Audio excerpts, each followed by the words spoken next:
Chapter 1. When the lights went out, he vanished the same week I lost my job. No calls, no goodbye, just silence. One moment I was a creative director building dreams for others, and the next I was staring at my own name on a layoff email. They took my title, he took my voice. But the thing about silence is it echoes, and mine echoed all the way to Times Square. My name is Liza Moore, and the man who ghosted me now drives past my face lit 10 stories high. The morning the email arrived, I was staring at a grid of tired faces on my laptop, a Monday check-in that felt more like a roll call for people waiting to be told which of us would be asked to leave the lifeboat. The subject line flashed in the corner of my screen. Update regarding your role. I clicked. Thank you for your 10 years at Brandhaven. After recent restructuring, your position has been eliminated. My mouth stayed still.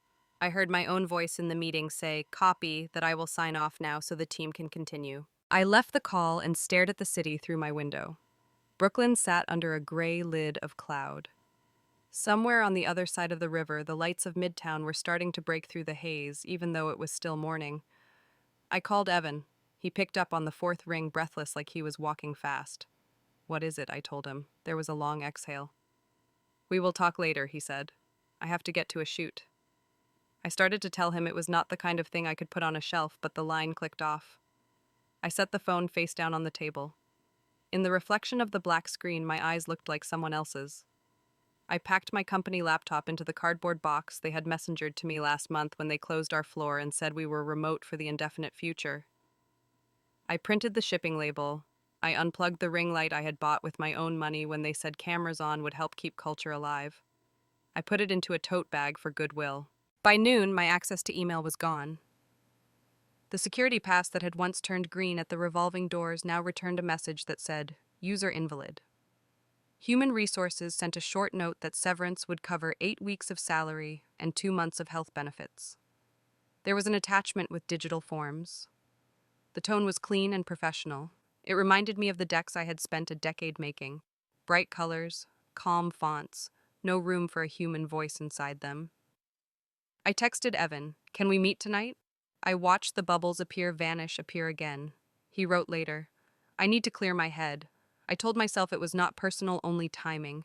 He had chased jobs for as long as I had known him, light on his feet, always moving toward where the good view would be. I told myself he would show up when the day stopped spinning. The day never stopped. It moved into the next one as if it were one long hallway. I woke up and made coffee I could hardly taste and opened my laptop out of habit. My calendar still shone with meetings I was no longer invited to. I tried not to look at them and typed my resume into portals that asked for the same information 3 times. I kept telling myself this would be a strange story I would tell my team someday.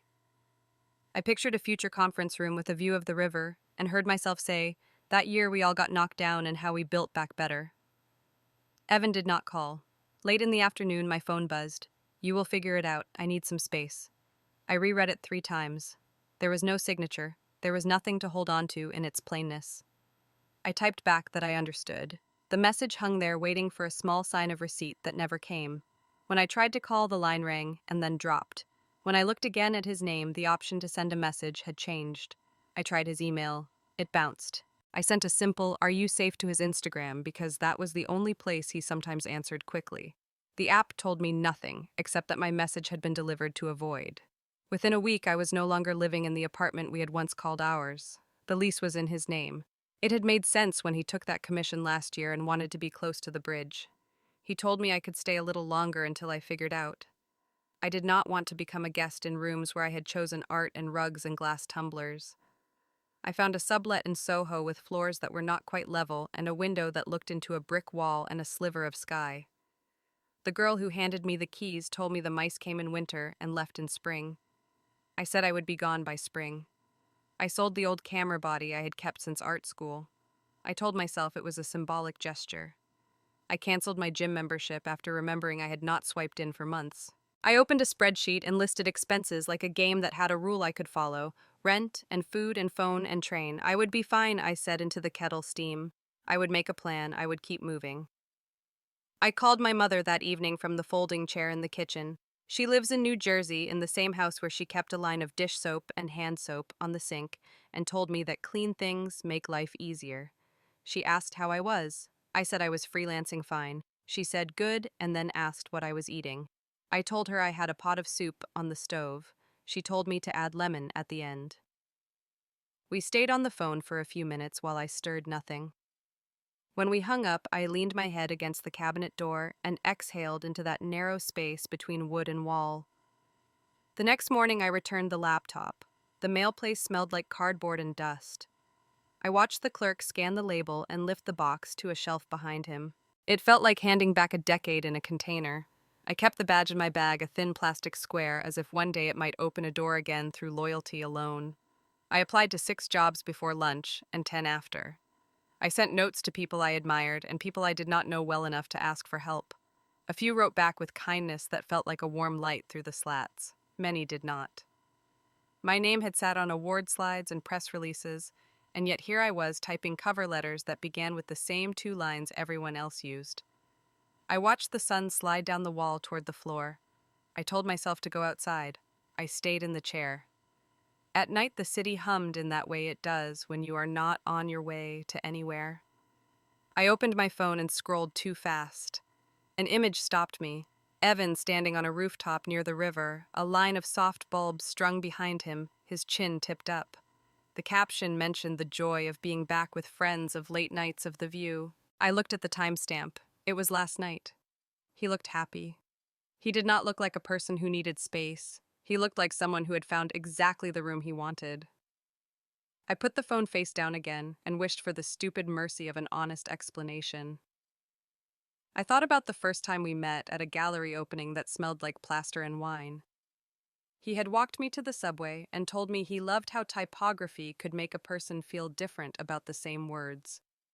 We had built a life out of that attention to small changes. Now it felt like the letters of my life had been rearranged into a sentence that did not make sense. Days went by. I learned the names of the pigeons that hesitated on the fire escape. One had a missing toe.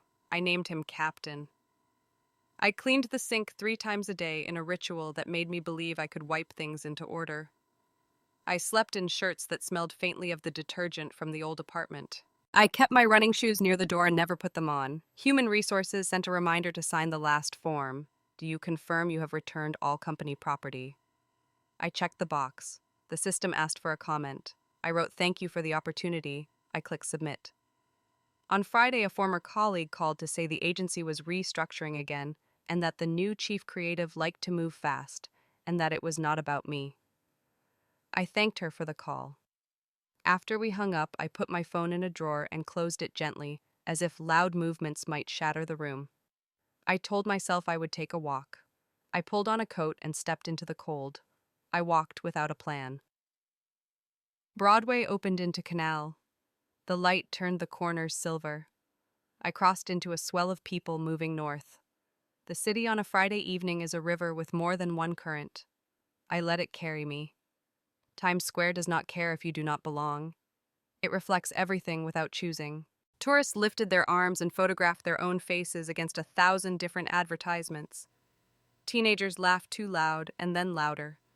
Vendors twisted skewers over a steel tray and the air smelled like char and sweetness. I stood and let it all pass around me. I thought of the years I had spent trying to make a single frame worthy of this place. Strategy meetings with coffee that tasted burned, and scribbles on whiteboards and pitch rooms where a dozen men stared and waited for a woman to justify color. I thought of the trade show where we won the first big award, and how Evan had shown up with flowers that looked embarrassed to be seen. He had said you did it, and I had said we did it, and we had believed both statements. I thought of the last campaign I led with students in the photos and the way their mothers wrote to us after and said thank you for showing my daughter like a person rather than an idea. I moved with the crowd toward the center where the brightest screens lived. One of the billboards was dark scaffolding crawling up its side like a skeleton of a building. 2 men in orange vests stood on a platform and looked small against all that empty black. A maintenance sign blinked on and off. I watched as the wind lifted a tarp and dropped it again. In the reflection of that dark screen, I could see my face, and behind me the moving colors poured through it, red and blue and a green that made the edges of my hair look strange. A woman brushed my arm and said sorry without looking. A child shrieked and reached for cotton candy, and the father laughed. A bus exhaled a warm gust. I thought maybe I do not belong in the light anymore. The sentence came out of my mouth so quietly I doubted I had said it at all. Then I heard another sentence arrive right after it, smaller and steadier. Or maybe the light I want is not here. My phone vibrated. For a second I wondered if it was him. It was not. It was a banking alert telling me the refund for the gym membership had posted. It made me laugh in an odd way. The practical world was still working. It did not care if I was fine. It would add and subtract regardless. I walked to the edge of the square and stood near a metal railing. I closed my eyes and tried to find the sensation of being a person who could start again. I pictured my mother cutting lemons in her kitchen and telling me to add acid to balance the salt. I thought of the portfolio I had not opened in months. I imagined a simple file on a clean desktop with the word new. It felt naive, and it also felt like air. Back in the sublet, I washed my hands as if I had been somewhere dangerous. I sat at the little table and opened my old external drive. The folders bloomed open, years of work arranged in neat lines. I clicked through layouts and color studies and photographs of hands holding objects that had once seemed to matter. I tried not to think about what was gone. I tried to look at what remained, which was the part I could make. It was after midnight when I closed the laptop. Outside the window, someone was shouting hello into a phone like the person on the other end was far away. I lay down and listened to the radiator wake and clatter.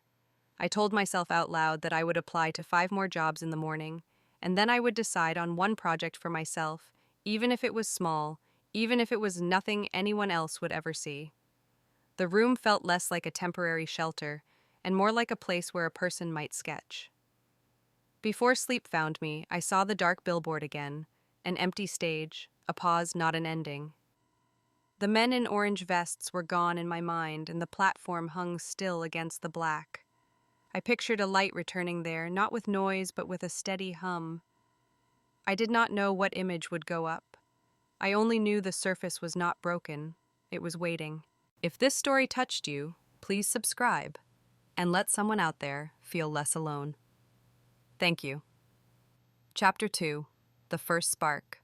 Morning came with the thin light that slips between buildings and lands on the table like a quiet visitor. I made coffee and opened my laptop without expecting anything. The inbox held the usual newsletters and a few automated replies to the applications I had sent. I scrolled without hope until a subject caught me. Checking in and a possible project. The sender was Nadia Brooks. My pulse lifted.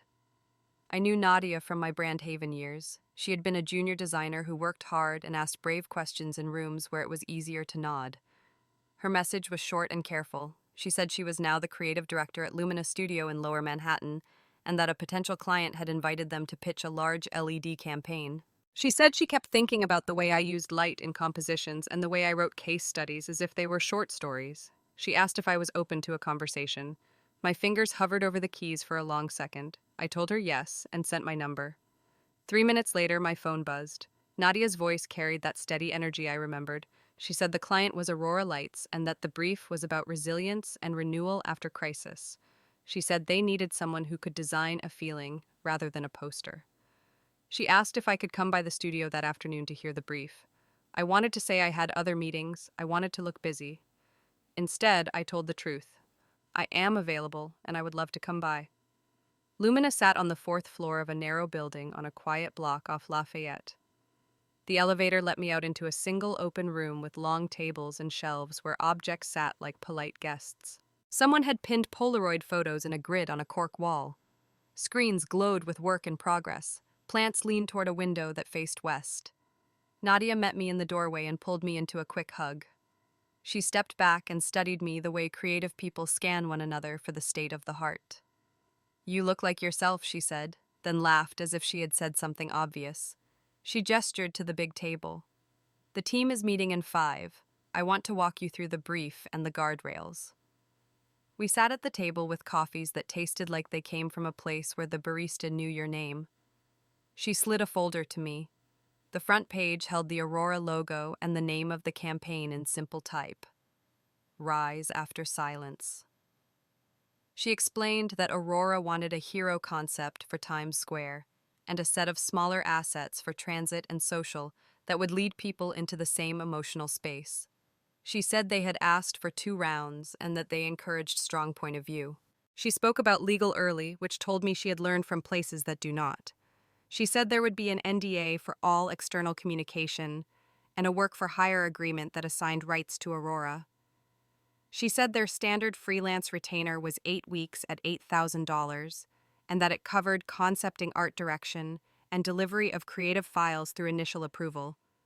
She said talent contracts would be separate and that photo release clauses would be included for any person whose face appeared. She did not rush when she said the numbers. She looked at me the way someone looks at a colleague and not a favor. I told her yes. She smiled with relief that looked like sunlight. She handed me a packet to sign. I read it line by line the way you read contracts after you have been surprised by the way trust can break. It was clean. It spelled out deliverables and milestones. It included a timeline that stretched to March of the next year for the Times Square installation. I signed and slid the pages back. She reached for them the way a person reaches for a small bird, careful not to frighten it. The team drifted in. A young woman with a headset and a clipboard slowed as she saw me. She put a hand to her chest like a quick thanks.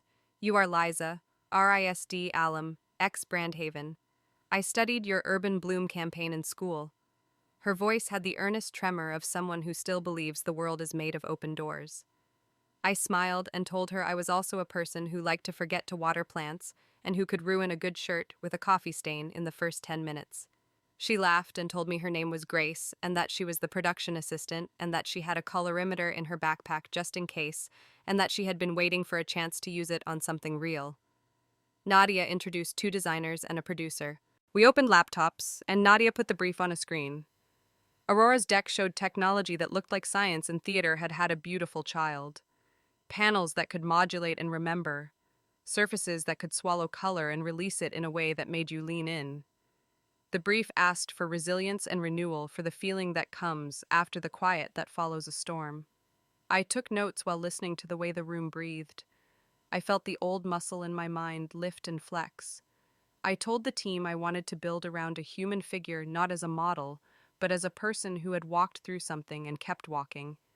I said the light would not just fall on her, it would respond to her. It would gather where she gathered and open where she opened.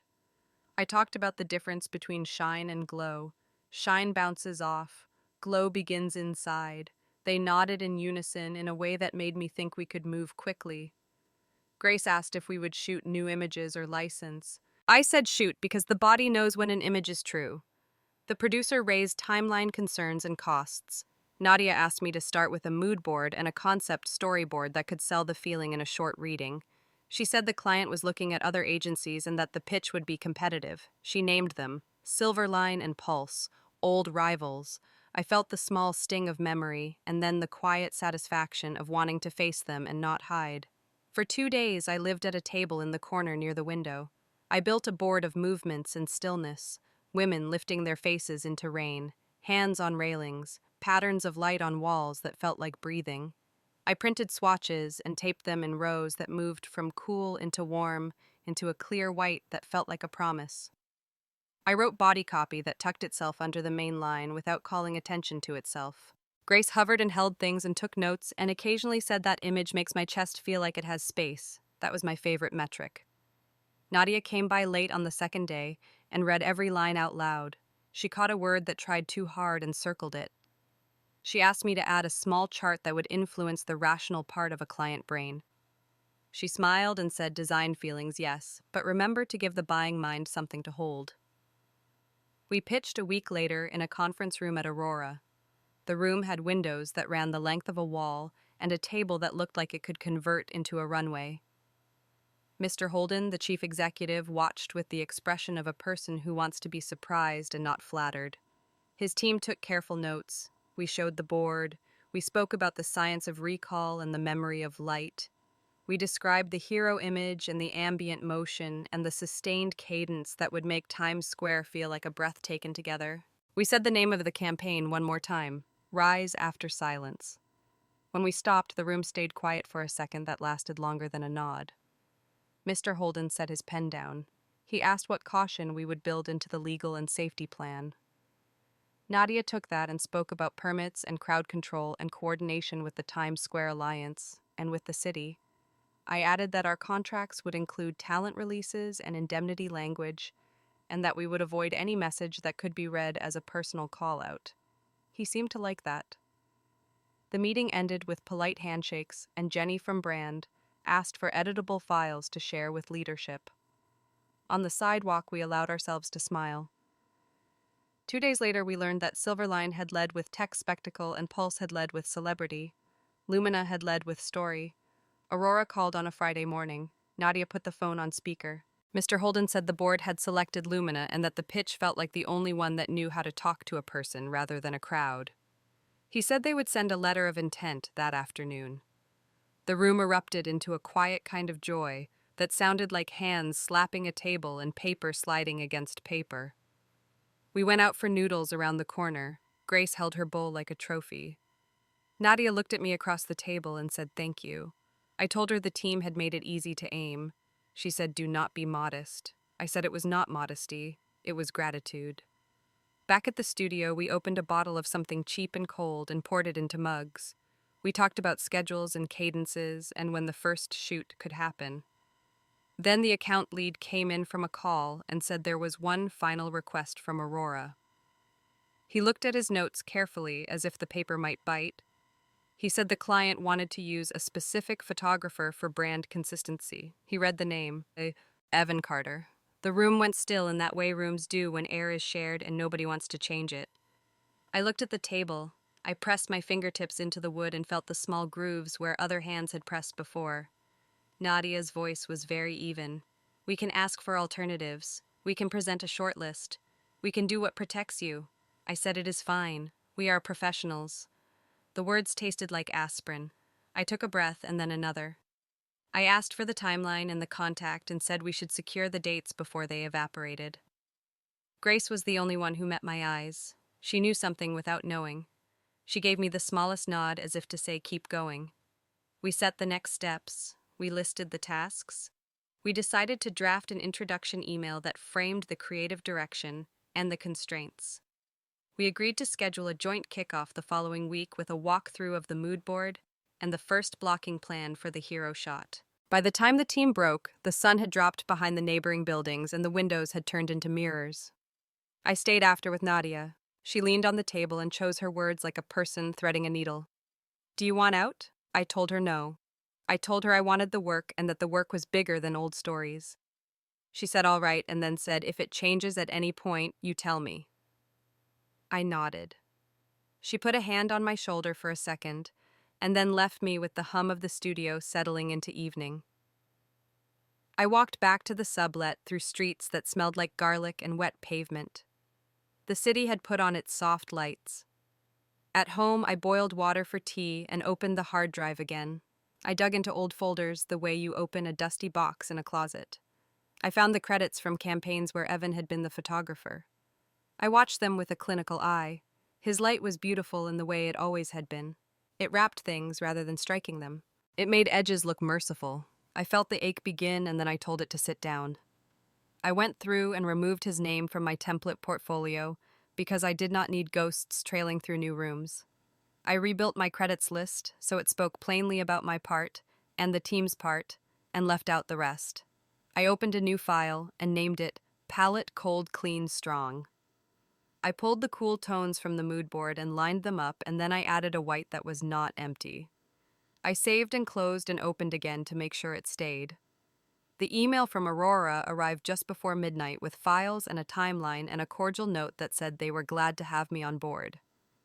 I read it twice and wrote back a short acceptance that was neither eager nor coy. I attached the signed NDA and a W-9 and the retainer invoice. I added a line that anticipated photo releases and confirmed that talent would be contracted through Lumina per the work for hire agreement. I told the truth about timeline risks and included 3 options for shoot windows to give us a better chance at weather. After I hit send, I sat with my hands flat on the table. The radiator hissed like a cat that was done being bothered. Somewhere a neighbor laughed. On the wall, the light from a passing car reached and receded. I thought about the first time I drew with a mouse in the design lab at school, and how the cursor felt like a boat moving over a quiet lake. I thought about the women in the images I had gathered for the board and how they looked up rather than down. I shut the laptop and washed the mug and put it upside down on the rack. The night had that loose quality that comes when the city finally exhaled. I lay down and let myself feel the small rise of something inside that was not joy yet and not relief, only the early warmth of a pilot light returning. If this story touched you, please subscribe and let someone out there feel less alone. Thank you. Chapter 3: When Shadows Met Light. Morning sunlight hit the window like a knock that wouldn't wait. I woke before my alarm nerves humming in a rhythm I couldn't name. The first joint briefing was at 9, and I had already rehearsed a dozen ways to act indifferent. Lumina's conference room smelled faintly of paint markers and new paper. Nadia was there early, arranging sketches on the wall. Grace carried in trays of coffee cups, her energy buzzing like the sound of fluorescent lights. The last to arrive was Evan. He entered with a camera bag slung across his shoulder, his assistant trailing behind. His face was the same, maybe leaner, his beard trimmed, closer eyes cooler. He nodded toward the table, but not toward me. I caught my reflection in the monitor behind him, jaw set, posture professional. Nadia opened the meeting. Okay, Team Aurora approved Phase 2. We have 10 days for final visuals and a very tight budget, so everything has to be airtight. Liza, walk us through creative direction. I clicked the remote and the boards appeared on screen. The concept centers on contrast, I said. Shadow and illumination, reflection and emergence. The light behaves as a living presence. It doesn't just show the subject, it recognizes her. I heard my own voice steady and low. My slides shifted through color studies notes on emotional recall and a short line of copy that read, "Rise after silence." When I finished, Evan spoke for the first time. "The face feels too personal," he said without looking at me. "It needs to be more universal, less autobiographical." For a second, my pulse skipped. He didn't know, or maybe he did, that the face he was criticizing had been mine in the mirror when I built the concept. I answered before the silence grew heavy. The data from Aurora's own research shows higher emotional retention when audiences connect with authenticity. Real faces, real stories. Universal emotion through personal detail. He lifted his chin, slightly unimpressed. Authenticity can also feel self-indulgent if it's not controlled. Nadia stepped in. "Let's run both approaches. We'll A/B test. Liza's original version and Evan's proposed model concept. We'll let the response data decide." The room murmured agreement. I nodded because arguing more would make me look defensive. Evan scribbled something on his tablet, his pen moving with practiced disinterest. By afternoon, Grace had pulled together a small test crew. We used Lumina's rooftop for the trial shots. The building faced south, the skyline folding around us like a crown of concrete. Evan positioned lights with surgical precision while his assistant adjusted tripods. I stayed by the monitor, eyes fixed on the framing. Nadia whispered, "You okay?" "I'm fine," I said, just watching the light. The first model arrived, a professional with perfect symmetry and no story in her eyes. She followed direction easily, but something in the frame felt hollow. After 2 hours, we wrapped, and Evan announced that he would deliver proofs by morning. He didn't say goodbye when he left, only a short nod that could have meant anything. We met again the next day to compare results. Grace presented both sets of images on the big screen. The room fell quiet. The data didn't lie. Engagement scores from internal testing showed my version with higher retention, emotional warmth, and recall rate. Nadia smiled. "Looks like the real wins over the ideal." "Congratulations, team." Evan kept his expression neutral. "It's a good start," he said, "but the execution still needs balance." I replied softly. "That's what the next 10 days are for." For a few seconds, the air felt electric, not hostile, just charged with something unfinished. That night, a thunderstorm rolled through the city. We had planned a rooftop test for motion lighting, and the client wouldn't move the deadline. Nadia asked if we wanted to reschedule.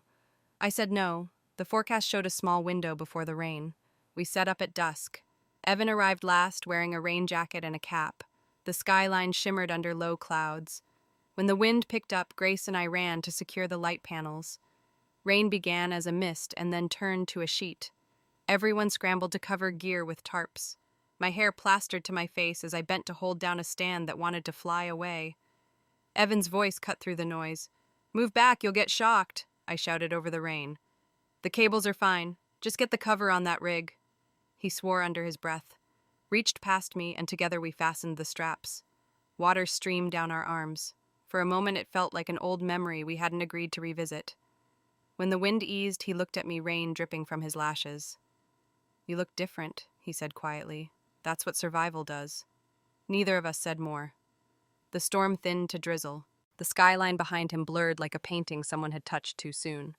By morning, the equipment was safe and the test footage surprisingly beautiful. The rain had softened the light, scattering it across the panels in unpredictable patterns. Nadia called it a lucky accident. She sent a selection to Aurora for preview. They loved the tone and asked us to lock in a direction by the weekend. That Friday, Daniel Brooks, the sound producer and Nadia's husband, stopped by my workstation. He placed a coffee on the table and leaned against the chair. You know what's missing? He asked. Time, I said. He smiled. A heartbeat. The visuals are great, but the story would land harder if the person in it was you. I froze. Me. He shrugged. You're the reason the concept works. You're not acting. You've lived what we're trying to say. Let the world see that. I laughed softly. Aurora wants perfect symmetry and market-safe emotion. They don't want a laid-off art director with bags under her eyes. Daniel shook his head. They want authenticity. You are the campaign. I thought he was being kind. He wasn't. 2 days later, Aurora's marketing head sent an email approving the new direction. They wanted to feature a real person as the face of Rise After Silence, and they wanted Evan Carter to shoot it. Nadia called me into her office before forwarding the message. This only happens if you say yes, she said. It's under full NDA-controlled release, all legal cleared. You'd be protected as talent and creative. I read the attached forms. Location permits, rooftop insurance, talent release, image rights, and liability waivers. My name appeared twice, once as creative director and once as subject. I'll sign, I said. Nadia's eyes softened. You're sure? I'm sure. Evan signed too. His short reply simply said confirmed for production. The shoot was scheduled for Thursday night with 72 hours to final delivery. When I arrived on set, the crew moved with focused speed. Cables coiled at our feet, gaffers adjusted reflectors, and Daniel tested the soundtrack that would play behind the LED motion. The rooftop glowed under portable lights, the city stretching below like an ocean of glass. Evan stood by the main camera. He greeted me with a professional tone. We'll keep it simple. A single sequence. Step forward into the light when I cue you. Hold eye contact for 5 seconds. Got it. Grace clipped the mic to my collar and whispered, You're going to look incredible. I smiled without answering. The first take was awkward, my shoulders stiff, gaze uncertain. Evan's voice was calm. Relax. Don't perform. Just breathe. We tried again. I stepped forward until the light reached my face. It was warm, sharp, alive. I felt the city behind me, every noise and heartbeat feeding into the frame. The camera clicked in short bursts, each one like a pulse. Evan lowered the camera. Good. Again. This time look past the lens, not at it. I did. I looked beyond him into the sky that carried a faint echo of the storm we had survived. Something inside me settled. The fear of being seen turned into something steadier, quieter. He spoke less after that, only gestures, small corrections. I began to trust the rhythm. We moved frame by frame as if choreographed by the light itself. When he finally said, That's it, the crew exhaled. Nadia reviewed the monitor, eyes shining. This is it, she said. The image we were waiting for. Evan said nothing. He looked at the screen, then at me, then away. We signed off the last paperwork that night. Aurora's representative scanned the files and uploaded them to the secure drive. Daniel logged the footage. I stayed behind as the crew packed up. The city had turned midnight blue. Evan walked over holding his jacket in one hand. You were right, he said softly. About what authenticity? I nodded. Good to know you listen sometimes. He smiled faintly, not as apology, not as invitation, just as acknowledgement of something we had both carried and could finally set down. When everyone left, I stood alone by the edge of the rooftop. The billboard frame across the street loomed half-built scaffolding reaching upward like ribs. In a few months, that space would hold our work. My work. The wind picked up cool against my skin. I thought about how light could turn anything into a story, even a face that had once been forgotten. By morning, Aurora approved the final hero image. My reflection stared back from the screen, half in shadow, half in light. The caption beneath read, "Rise after silence." I closed the file and let the quiet settle not as emptiness, but as a pause before something new. If this story touched you, please subscribe and let someone out there feel less alone. Thank you. Chapter 4. The Billboard Bloom. The weeks that followed moved in a blur of logistics and deadlines. Every morning brought a new email chain, a new form, a new clause to approve. By March, the campaign had outgrown us.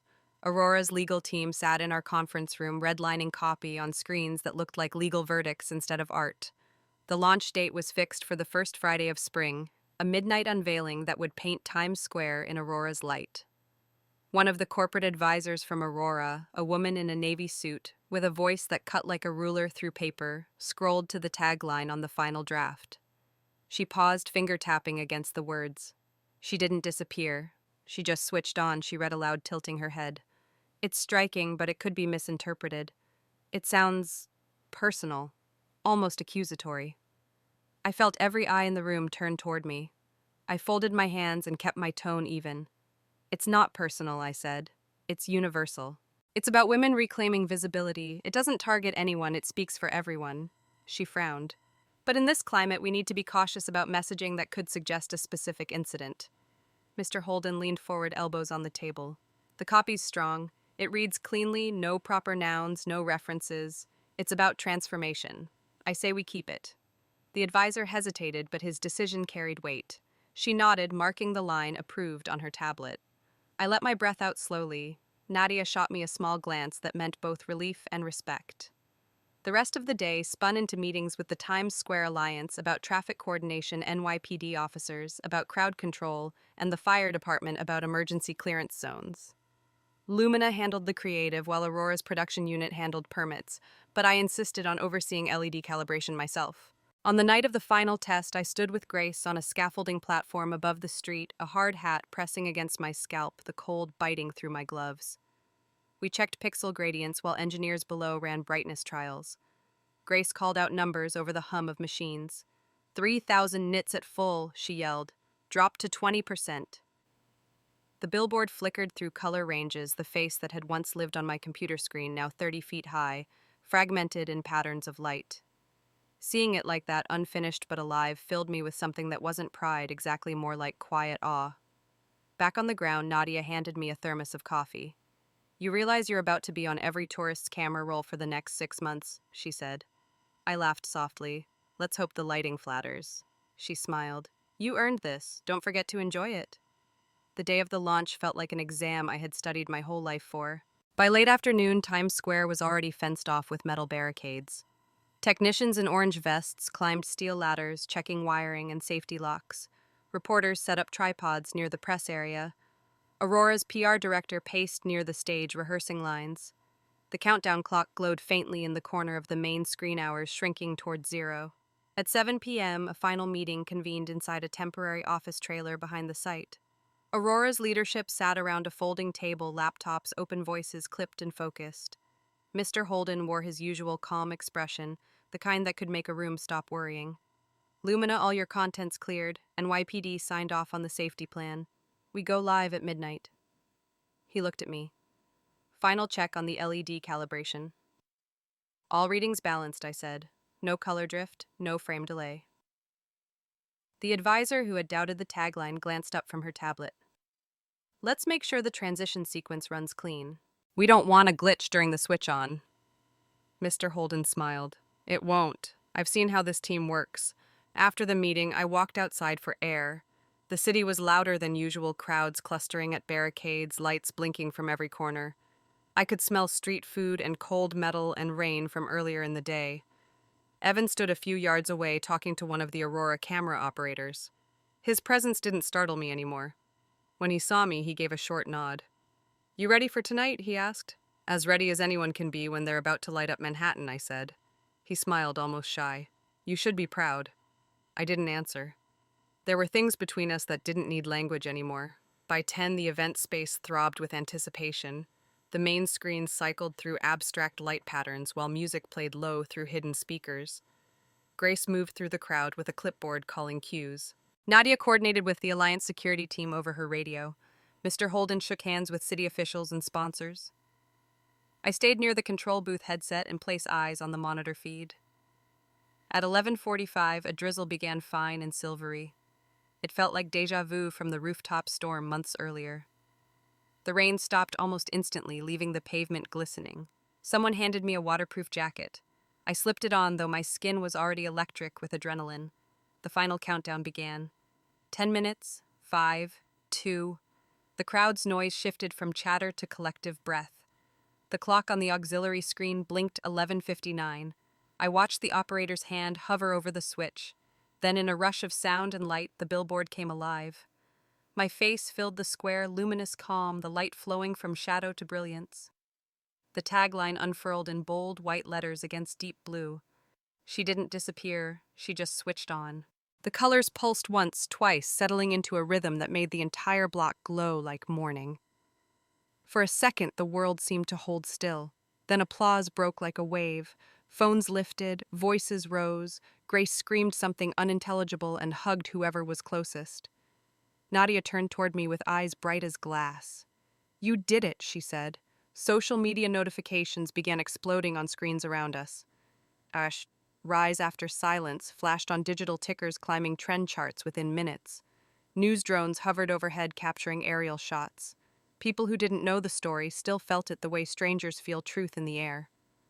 I saw Evan at the edge of the crowd. He wasn't taking pictures.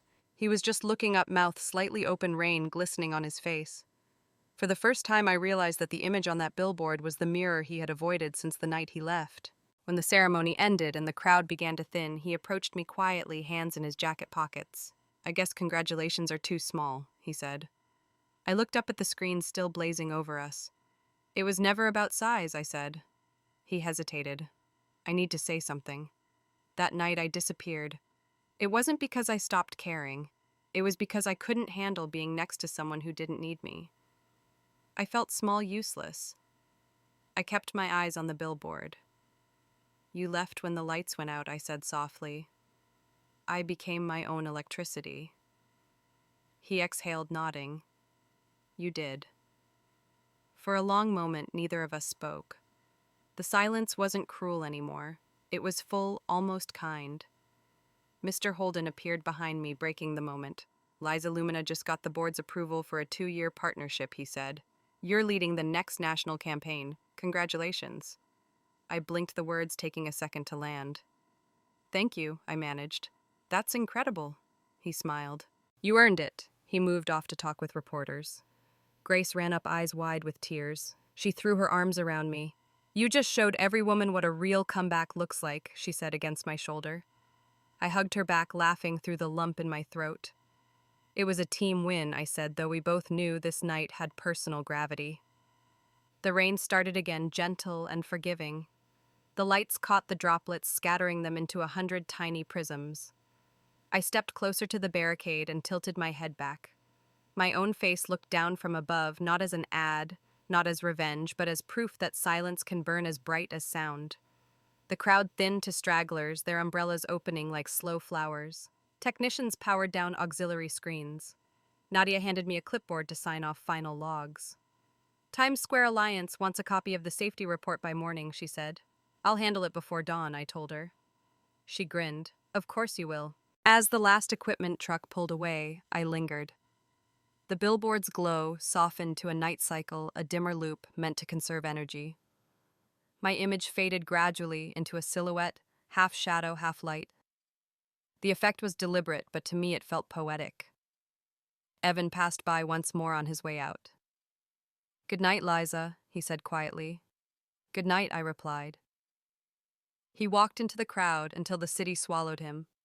I stood there a little longer, the air still humming. Above me, my face hovered like a witness, calm and illuminated. I didn't feel triumphant or victorious. I felt complete, the way a story feels when it finally finds its last line. If this story touched you, please subscribe and let someone out there feel less alone. Thank you. Chapter 5, Light That Needs No Witness. A year can pass like a long inhale. By the time spring rolled back around, I was standing in a hotel ballroom in Los Angeles with a mic in my hand and a sea of faces looking up at me. The screen behind me carried a title that had grown inside me the way light grows inside a dark room. Proof Not Rage. Turning Loss into Light. I talked about the morning the email arrived and the silence that followed, and about the work that taught me that silence is not absence, it is pressure, and with enough pressure, carbon becomes a gem. I described building a campaign around a feeling instead of a pose, and how a woman who had been told she was finished could walk into a frame and keep walking. I kept the story clean of names and gossip. It did not need them. It needed truth. When I finished, the room stood. Not loud at first, just a rising sound like wind moving through tall grass. In the front row, my mother pressed her hands together and then against her mouth. She had flown from New Jersey with a carry-on that still smelled like lemon oil from her kitchen. In the green room afterward, she held my face the way she used to when I was small and feverish. She told me she was proud and that my grandmother would have loved this. I told her I was glad she came. We laughed about the hotel coffee and the carpet that looked like a painting of rain. The conference ran 2 days. I sat on a panel about ethics in public art and signed a stack of programs that felt like a strange ritual because I did not see myself as someone who signed things. Reporters asked careful questions about process and partnership. The media team slid release forms across a table, and I initialed the boxes that said my remarks could be used in conference coverage. The Aurora representative who joined me on stage nodded through the language of endorsement and thanked me for staying on message. He said the board appreciated work that carried a conscience without preaching. I said that was the only kind I knew how to make. On the last night, my mother and I ate tacos from a truck under a string of warm bulbs in a parking lot where the asphalt smelled like summer. She told me she had started keeping a scrapbook again the way she did when I brought home school certificates and crooked drawings. She said the first page had a printout of the billboard and a clipping from a local paper that had run the story because a reporter had grown up 2 blocks from her church. I told her people think success is loud, but the real thing sounds like the rustle of a page turning under a steady hand. She smiled and called me poetic and told me not to forget to eat breakfast before the flight. Back in New York, the city moved with the impatient rhythm I loved. I opened my inbox and found a message from Emma Cole, a writer whose work I had followed for years. She said she was filing a feature for Harper and Frame magazine about women who built new lives out of endings and asked if I would sit for an interview. We met in a small studio in Chelsea where the walls were white and nothing tried to be clever. She asked quiet questions and let me take my time. She wanted to know how I held the line between personal and public, how I made peace with the idea of my face attached to something bigger than my body, and why I kept returning to the word proof. I told her proof does not argue. It exists. It demands no apology and makes no threats. It is the work itself. The magazine ran the feature 2 weeks later with a title that made my chest warm: The Woman Who Lit Up Times Square. The article spread faster than we expected. Aurora's leadership called that afternoon and asked for a meeting. In the glass conference room that had become our second home, Mr. Holden explained the board's proposal. Aurora wanted to fund a scholarship for women in creative industries with a focus on students who had weathered personal upheaval. They wanted to name it after me. He laid out the charity agreement, the governance details, the language that would keep it from becoming a vanity project and make it a working bridge for people who needed one. The lawyers walked us through media rights and how my name and likeness could be used for the fund in limited ways. I listened, asked the questions my mother had taught me to ask when the stakes were real, and then I said yes. The day the fund launched, my phone did not stop buzzing. My mother called from her living room with the television volume too high and told me the local station had run a segment on the evening news. She said the anchor had a kind face and that my photo looked like me and not like a person smoothed into plastic. She told me she had clipped the magazine article and the printout from Aurora's website and placed them next to the photograph of my father in his suit from a long-ago wedding where we danced until our shoes hurt. "You built something real," she murmured, and the line moved through me like a blessing. That night, after the emails slowed and the city settled, I found a message from an unfamiliar address with a city I knew in the signature: Seattle. The subject was only my name.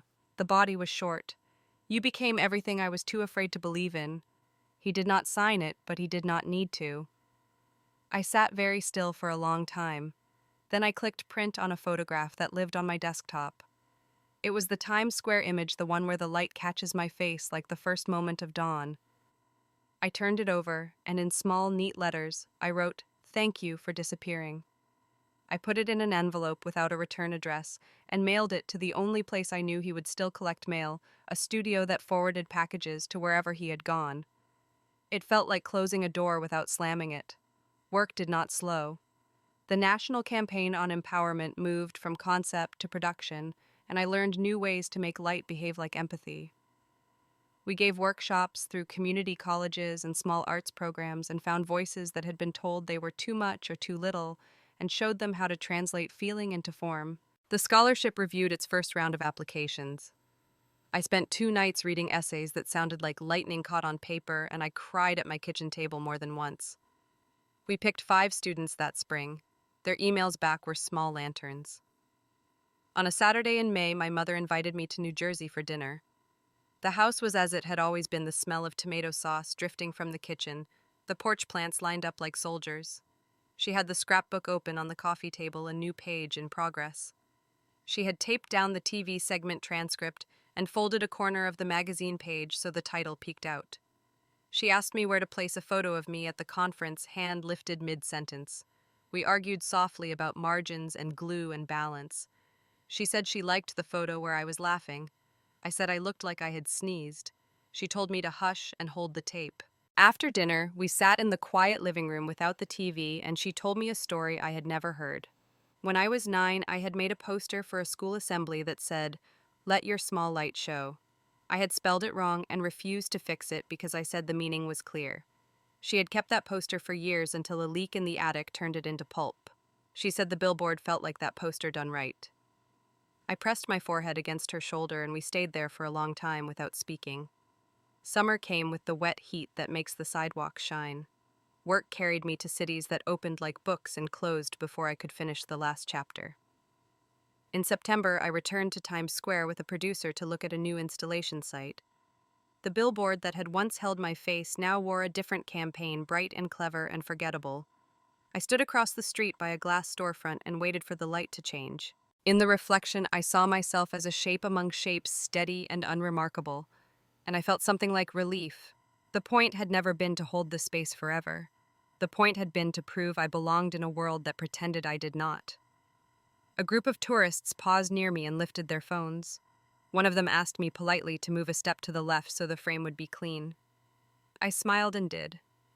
I thought about calling my mother and telling her the city had dressed itself in new colors again.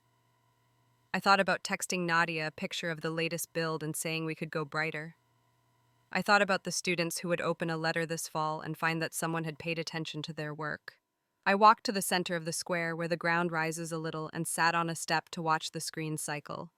An ad for headphones turned into a trailer for a show turned into a charity appeal that made me reach for my wallet. I felt the old urge to critique kerning and color, and then I let it go. My shoulders dropped, my breathing found a slow metronome. In my head, a sentence formed that felt like the closing of a book. They say revenge burns, but mine glowed. I stood and crossed to the glass again and looked at my reflection straight on. I did not need a crowd to certify anything. I did not need a man to witness it. The city had been both a mirror and a test, and tonight it was simply a place I loved. There is one more thing I want to say before I go. Sometimes the best revenge is not rage, it is proof. Not by tearing someone down, not by shouting into a storm, but by becoming everything they told you you could not be. If this story found you at a moment when you feel invisible, let it remind you that you are not. Stay with me. Share what part of this lit a light in you. Tell me the place where you once stood in the dark and how you found your way forward. If you have a story about turning loss into something that lasts, I want to hear it, because the quiet glow we build together can be brighter than the loudest fire.